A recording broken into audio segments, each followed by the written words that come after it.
We've been highlighting President Trump's first 100 days in office all morning, marking that today. And for more on that, we'll bring in the senator from Texas, John Cornyn, to the discussion here. Senator, always great to see you. Thanks for taking the time. A few questions for you, but let's just start overall, looking back, the first 100 days of a second term for President Trump. What would you say is the biggest accomplishment that you've seen so far?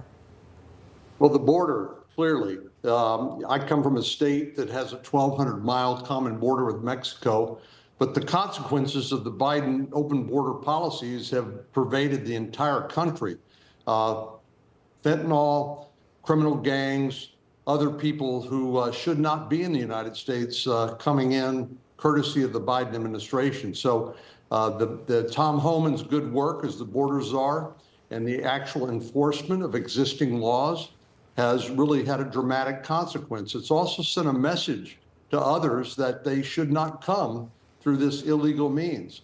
And that, to me, is the singular success of the Trump first 100 days. You know, we've seen so clearly on the White House front lawn some of those successful efforts, those who've been deported, those who have a criminal record, along with entering this country illegally.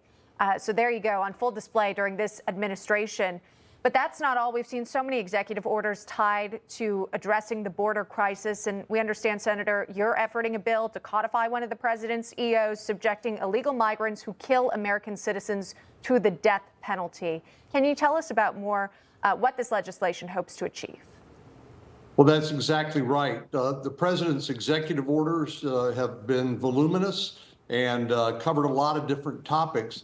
The challenge of an executive order is it only lasts as long as the current president's term of office, and then can be changed or revoked by the next president. So what we'd like to do is make this a part of a statute, which requires passage by both houses of Congress and then a presidential signature. And then that means the next president can't come in and change that. And certainly, I think we need to send a strong message that if an illegal immigrant kills an American citizen, and including a law enforcement officer, that they ought to be subject to the death penalty.